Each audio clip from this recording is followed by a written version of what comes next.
Europe में Ukraine जंग जारी है, लेकिन इस दौरान एशिया में भी एक नई जंग शुरू हो गई है। इजरायल ने गाजा पट्टी में मिसाइल अटैक कर नई जंग की शुरुआत कर दी है। हालांकि इस जंग की शुरुआत 120 साल पहले ही हो गई थी।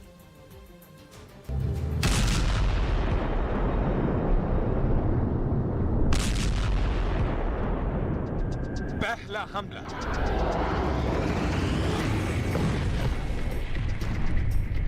दूसरा हमला,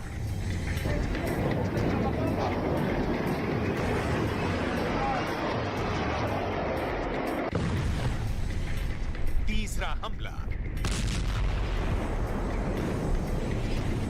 चौथा हमला,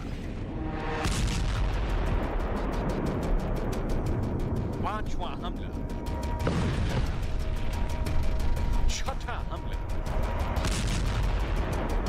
सातवां हमला, आठवां हमला,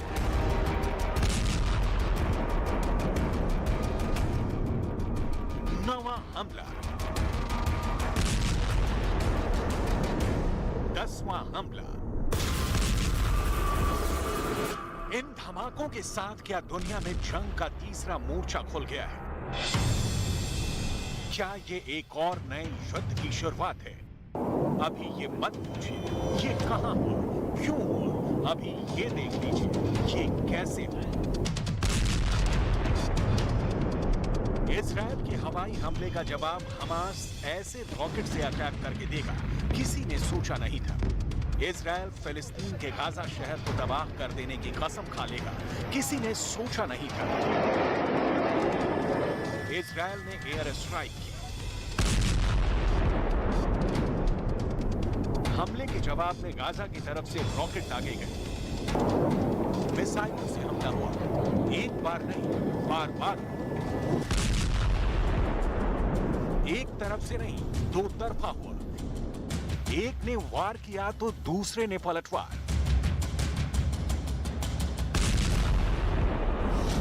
अगर वार पलटवार का सिलसिला ऐसे ही चला तो इसे नए युद्ध का मोर्चा बनने में देरी नहीं लगेगी। रूस और यूक्रेन के बीच जंग चल रही है। चीन और ताइवान के बीच युद्ध की आशंका बनी हुई है। इसी बीच इजरायल और फिलिस्तीन के बीच धमाके शुरू हो गए हैं। ये फिलिस्तीन पर इजरायल की एयर स्ट्राइक है। इजरायल ने गाजा पट्टी पर बड़ी स्ट्राइक की है। इस हवाई हमले को इजरायल ने जिहाद के खिलाफ हमला करार दिया है।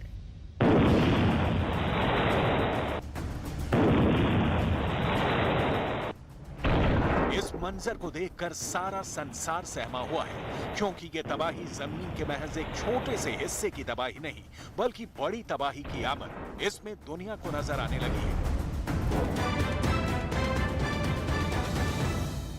और इस बार इजरायल ने मिसाइल अटैक कर नए जंग की शुरुआत कर दी है। अब तक 4 बार भीषण लड़ाई हो चुकी है। युद्ध हुआ, रुका, फिर हुआ, लेकिन विवाद जस का तस बना हुआ है।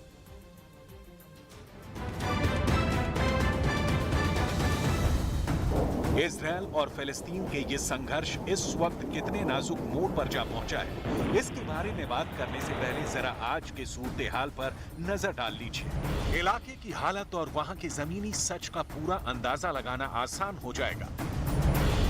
गाजा के इलाके में इजरायल के ताबड़तोड़ हमले को देखते हुए पूरी दुनिया सहम सी गई है, क्योंकि फिलिस्तीन और इजरायल का ये संघर्ष अब किसी बड़ी जंग के मुहाने की तरफ जाता दिखाई पड़ने लगा है।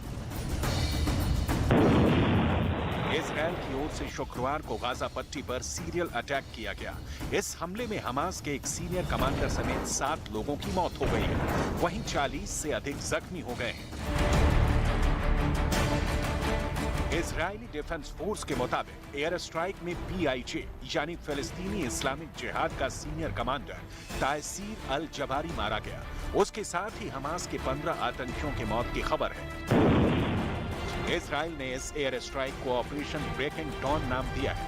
ऑपरेशन ब्रेकिंग डॉन को अंजाम तक पहुंचाने के लिए इजरायल के फाइटर जेट ने गाजा में कई ठिकानों को निशाना बनाया है। दक्षिणी इजरायल से रॉकेट भी दागे गए। जवाब में गाजा की तरफ से रॉकेट फायर किए गए। रात के अंधेरे में बारूद की आग लग गई और आसमान लाल हो गया, लेकिन इजरायल ने अपने एयर डिफेंस सिस्टम से गाजा के इन हमलों को बेअसर कर दिया। शाम से शुरू हुई लड़ाई पूरी रात चलती रही। इस जंग की शुरुआत इजरायल की तरफ से हुई। इजरायल ने पहले लोगों को फोन से वार्निंग दी और उसके बाद पश्चिमी गाजा की 2 बिल्डिंगों को अपना निशाना बनाया। इजरायल की वायुसेना गाजा पर ताबड़तोड़ हमले कर रही है, बम, मिसाइल और रॉकेट दाग रही है। ऊंची खड़ी इमारतें धूल में मिला दी हैं। गाजा में चारों तरफ मौत का सन्नाटा पसरा है। चारों तरफ मलबा ही मलबा है और उस मलबे में जिंदगी को ढूंढने का सिलसिला जारी है।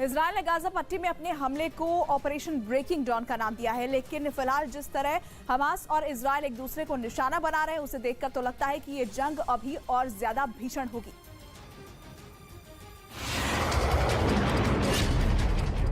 इजरायल के अटैक के बाद गाजा भी दक्षिणी इजरायल में रॉकेटों के गोले दागने शुरू कर दिए। फिलिस्तीनी संगठन हमास ने इजरायल की तरफ 2 घंटे में 100 रॉकेट दागे। इनमें से 9 गाजा पट्टी के अंदर गए। वहीं इजरायल के अटैक के बाद गाजा शहर में धमाकों की आवाज सुनाई दी। हमले में निशाने पर आई इमारत की 7वीं मंजिल से धुआं निकलने लगा। इजरायल के मुताबिक इस हमले को खूंखार आतंकी तायसीर अल जबारी के खात्मे के लिए अंजाम पर पहुंचाया गया। हमले में मरा तायसीर अल जबारी काफी मशहूर आतंकी था। तायसीर जबारी फिलिस्तीनी इस्लामिक जिहाद ग्रुप PIJ के गाजा स्ट्रिप का कमांडर था। तायसीर अल जबारी को इजरायल के खिलाफ हमले करने की योजना बनाने के लिए रखा गया था। वो एंटी टैंक मिसाइल के इस्तेमाल करने में भी शामिल था। हमले में मारे गए तायसीर अल जबारी को इजरायल खूंखार आतंकी मानता था। इजरायल की सेना पहले भी उसे मारने की कई बार कोशिश कर चुकी थी। जबारी को मारने के लिए इजरायल के एयरफोर्स ने जेट्स उतारे। इजरायल में स्पेशल सिचुएशन का ऐलान किया गया और सीमा से 80 किलोमीटर के दायरे में स्कूल बंद कर दिए गए। साथ ही साथ आम लोगों की गतिविधियां रोक दी गई। इजरायल और फिलिस्तीन के बीच की ये लड़ाई 100 साल से भी पुरानी है। यहाँ वेस्ट बैंक, गाजा पट्टी और गोलन हाइट्स जैसे इलाकों पर विवाद है। फिलिस्तीन इन इलाकों समेत पूर्वी यरूशलेम पर दावा जताता है। वहीं इजरायल यरूशलेम से अपना दावा छोड़ने को राजी नहीं है। फिलहाल जिस तरह हमास और इजरायल एक दूसरे को निशाना बना रहे हैं, उसे देखकर तो लगता है कि ये जंग अभी और भीषण होगी। इजरायल और फिलिस्तीन के बीच शुरू हुआ विवाद अब जंग में तब्दील होता जा रहा है। यहाँ ये जानना जरूरी है कि इजरायल और फिलिस्तीन के बीच ये झगड़ा नया नहीं है, बल्कि इसकी जड़ 120 साल पुरानी है।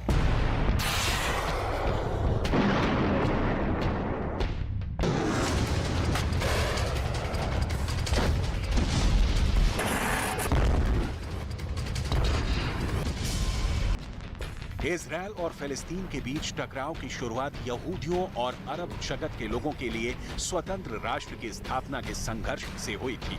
1947 में संयुक्त राष्ट्र के इजरायल के अस्तित्व को मान्यता देने के बाद से ही अरब क्षेत्र में हिंसा और तनाव का दौर जारी है।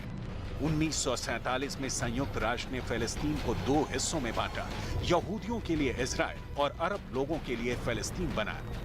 इससे गृह युद्ध हो गया। 1967 में खाड़ी क्षेत्र में जारी युद्ध और हिंसा के बीच गाजा पट्टी और पश्चिमी तट के अलावा पूर्वी यरूशलेम पर इजरायल ने अपना दावा कर दिया। तब से दोनों देशों में जारी है सीमा विवाद। इजरायल पूरे यरूशलेम को अपनी राजधानी मानता है, जबकि फिलिस्तीन इसके पूर्वी हिस्से को अपनी राजधानी बनाना चाहता है। बहरहाल अंतर्राष्ट्रीय समुदाय ने फिलहाल पूर्वी यरूशलेम पर इजरायल के कब्जे को मान्यता नहीं दी है। इजरायल और फिलिस्तीन के बीच छिड़ी जंग की वजह से गाजा में दहशत का आलम है। फिलहाल दोनों देशों के बीच तनाव को देखते हुए नहीं लगता कि ये जंग जल्दी थमने वाली है। अगर ये जंग नहीं थमी तो वक्त के साथ इसका दायरा बढ़ता जाएगा। यानी इजरायल और फिलिस्तीन के बीच छिड़ी जंग। इस जंग की वजह से एक बड़ी जंग की शुरुआत भी हो सकती है।